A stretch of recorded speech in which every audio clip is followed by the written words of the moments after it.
Been reading a lot lately about how Quebec and our energy consumption is going up and up and up. And of course, by the time we all get around to owning electric cars, which is supposed to be by 2035, there are not going to be that many or as many cars, internal combustion engine cars on the road. That's the government's plan. And it took a while between the announcement of that by the minister, I guess this is a Pierre Fitzgibbon going back not that long ago, and people to say, well, wait a sec, as well and good as that is, and yes, we are, the most, I guess, I'm trying to find the right word to say here. Our hydro situation here is the best in the country. It's probably the best in North America in terms of availability of it, low cost of it. But it's not indefinite. It can't go on forever. And the more of a drain there is in our electric system, the more problems are going to be created. So that's one part of the problem. Then I read this and I'm thinking to myself, well, wait a sec. Have we been taking this for granted here in Quebec? Because the headline I saw says that Quebec, our energy consumption levels here in Quebec are among the highest per capita in the world, not in the country, in the world. Wanted to find out more, so let's see if we can. On the line right now, going to check in with Pierre-Olivier Pineau. He's a professor at HEC Montreal, co-author of the 2024 Quebec Energy Report. First of all, Pierre, thank you for being here. Appreciate it.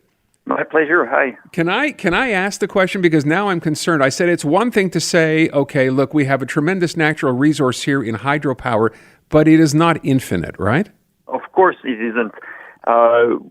It will be extremely hard to add more hydro. Hydro-Quebec and the government are looking at some options. They'll be expensive and difficult.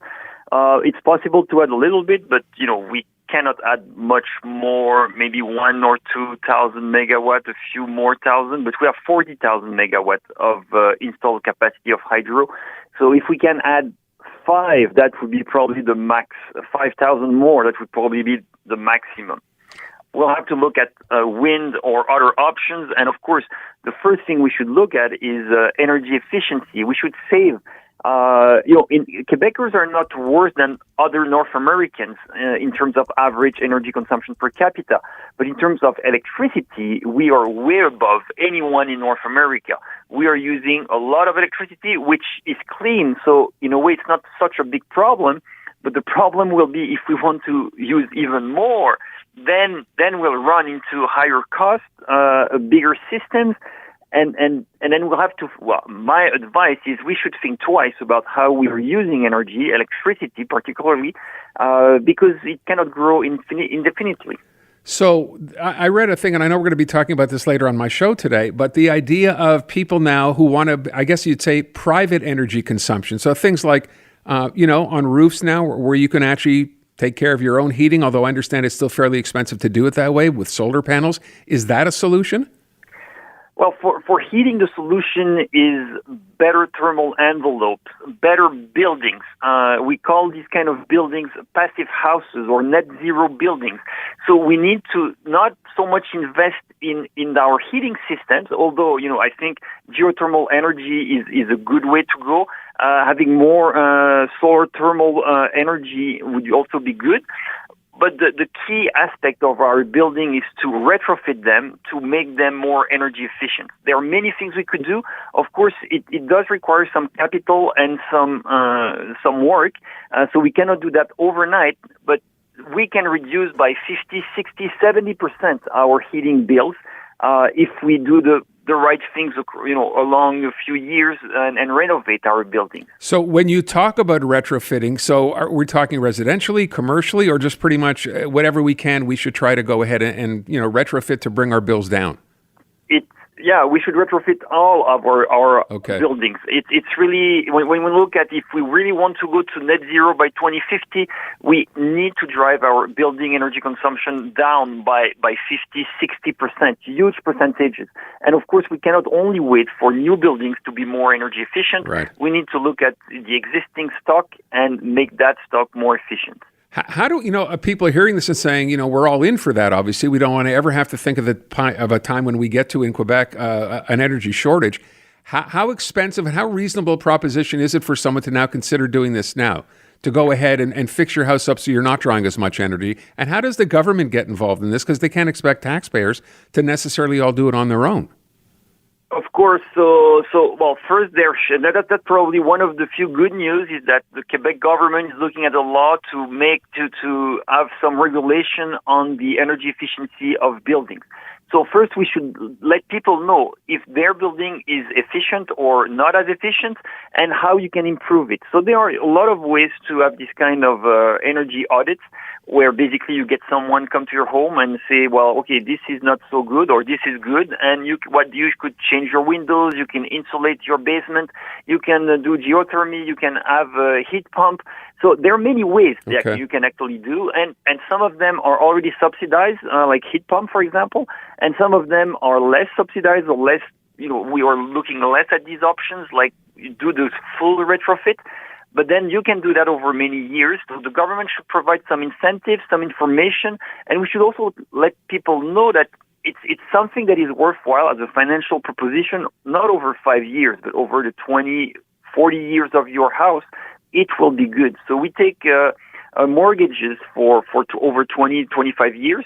So we should think about retrofitting our buildings over the same horizon, not thinking as that's a 5-year project. It's a 20-year project where you invest and then get returns over a longer run. So you're saying, we know there are some government programs, you mentioned heat pumps, for example. So you say they're considering now widening the scope of what the government would provide for you to be able to do that for your home?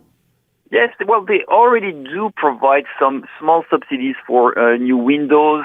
Even if you insulate whatever you insulate in your home, they will provide something if you follow the steps. So you need first to do the energy audit. They'll come to your home, and someone will come, a company, and then give you an assessment of your energy efficiency, and then they'll make some recommendations, and then you get usually a smaller check than the overall bill. But again, we should look at that as a project for the next 20 years. So if each of us, if you own a building or home, then yes, you should start thinking about that. And the government should, incentivize this kind of thinking through regulation, through some incentives. Yeah. And ultimately, if we don't do it, there should be some penalties, I think. I wonder, as people listen to this and agree that, yes, we should be doing this because the situation as you're describing it, sounds like it's going to get pretty dire in not that far down the road. But I'm guessing this is not cheap. And if the government's providing only, small subsidies, people are wondering how much if you take an average size home and you were going to do it in your home, for example, right? And you wanted to make it as energy efficient as you possibly could, how expensive a proposal would that be? Well, I have a duplex, and I did this assessment recently, and it's probably around the 200,000 K. Whoa!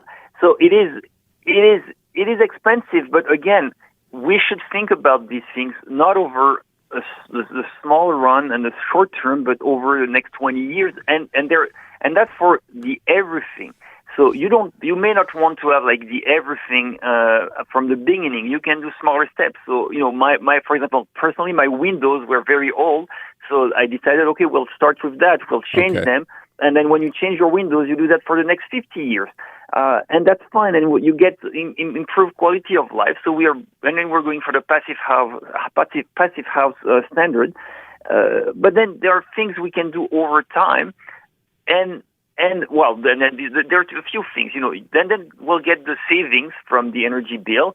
We'll get a better insulated home. So basically, whenever the power is out for any reason, then of course we'll be more comfortable because we'll be more resilient with less losses of energy and heat when it's cold outside. So you get some benefits in terms of quality of life, lower energy bills.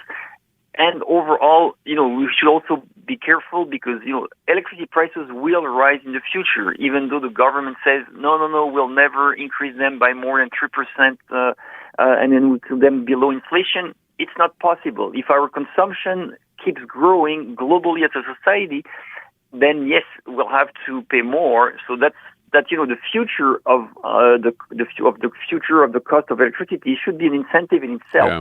To think more about our consumption now. I want to ask only one last question as we wrap up. Do you think we ever get to a point, and if we do, how far down the road is it, when we could have, say, I brought up solar panels, when solar panels could power everything in your home? Well, it can work already today if you have a passive house. So if you have a very efficient building requiring only 15 kilowatt hour per square meter per year for heating, then yes, you can have your solar panels. The problem is that we have inefficient buildings, so that's why solar panels are not good. And then if you have, apartment blocks, then that won't work. It may work for very efficient detached houses. That's actually almost now it can work. But of course, it may not be economic to do it because it's still expensive to put these solar panels, and the price of electricity in Quebec is very low. So that doesn't help for the case for solar. Looks like it's a long, long fight here before we get to that stage. All right. Listen, I want to thank you so much. Appreciate your time today. Thank you very much for the invitation. Okay. So there you go. Pierre-Olivier Pineau, professor at HEC Montreal. It's weird to hear it, isn't it? When you live in this province, you just, as he said, towards the end, you expect hydro prices will stay low forever because it's such a giant natural resource here. But he's saying down the road, start thinking about it. 20 years from now,